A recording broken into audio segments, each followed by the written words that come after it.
G'day viewers, welcome once more to the end of a week, heralding another edition of Totally Fucked Up Friday. Now, in a week where horrible, nasty, totally fucked up shit happened, you know what, I thought I'd cut you a break. Give you the lighter side of this totally fucked up world. Avoid the heavy, depressing stories. Go with some silly, weird, strange stories. Still totally fucked up. Let's start in Belgium. I was attracted to this article that had the headline, Rhino Horn Gang Strikes Again. Now, to be honest, when I read that, I pictured something like this guy. But it honestly turns out that the situation is a bit more like this. So, you know, it's not quite as interesting as I thought at first. But it's fucking weird. What's happening is there's a spate of museums being robbed of rhino horns, usually attached to, you know, stuffed rhino head. And this is all about, you know, the Asian herbal medicine market, where the latest claims are powdered rhino horn can cure cancer, which has made them very popular as a theft target. Now, it's bad enough, of course, the poaching of rhinos is very bad. It's also hard work, let's be honest. But someone's gone, hey, you know what? A lot of museums of natural history have rhino heads, and security in museums tends to be shit. It's a lot easier than going to one of the parts of the world that has rhinos and hunting a live animal. Let's do that. In fact, in Belgium, this crime has happened, I think, like 3 times in 2 months.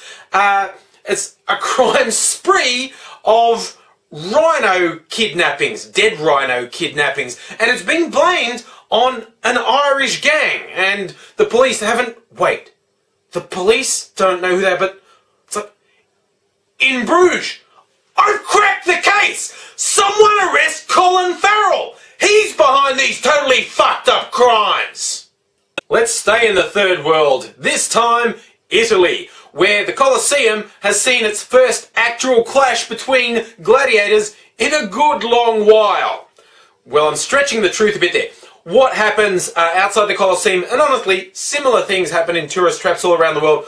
Guys dress up as gladiators, centurions, and then they pull scams on tourists. They sometimes threaten tourists, mug them. Sometimes they say, hey, let me take a photo. Now give me $50 or you don't get your camera back. Shit like that. And apparently the payoffs from the tour operators complaining had finally gotten higher than the payoffs from the criminal gangs doing this shit, and the police decided to act. And they staged an undercover operation. See, what happened? The criminal gangs running this beat up any competitors as well. If anyone tried to move in on their turf, they would beat them up. So some bright spark in the police department said, well, let's test it, do an undercover sting, get some guys to dress up as gladiators and see what happens.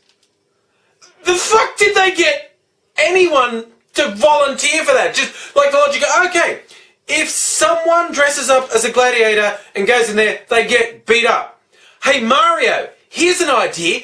You dress up as a gladiator and go in there. And he's like, what? Why me? Why are you telling me to dress up as a gladiator? It was like one time at Mardi Gras, and you guys can't let it go. But the inevitable did happen. When the cops went in dressed up as gladiators, they got beaten up, and eventually the other undercover cops come in and arrested the fake gladiators. In fact, I particularly love a caption, I've got the link below to this, the caption to this photo stressed that the police were arresting a fake centurion as opposed to a real centurion. That's just fucked up.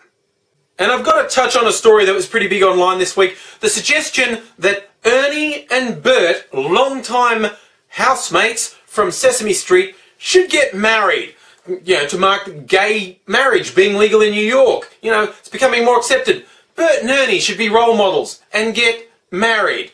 And this upset a lot of conservatives, said, you know, it was just terrible, sexualizing a kids show. And honestly, I have to speak out against the idea of Bert and Ernie getting married.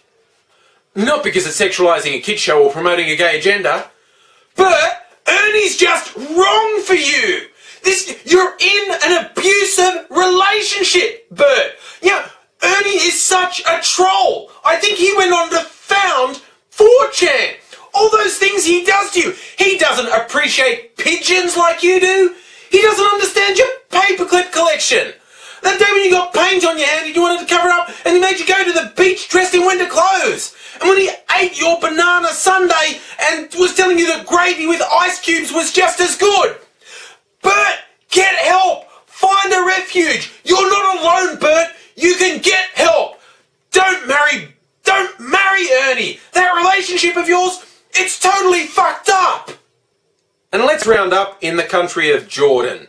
And I think I can get away with what I'm going to say here because I'm pretty sure YouTube is blocked in Jordan more often than not. Guess I'll find out. Like, I'm not going to say anything too extreme. Like, I'm not going to say everyone in Jordan is a goat fucker.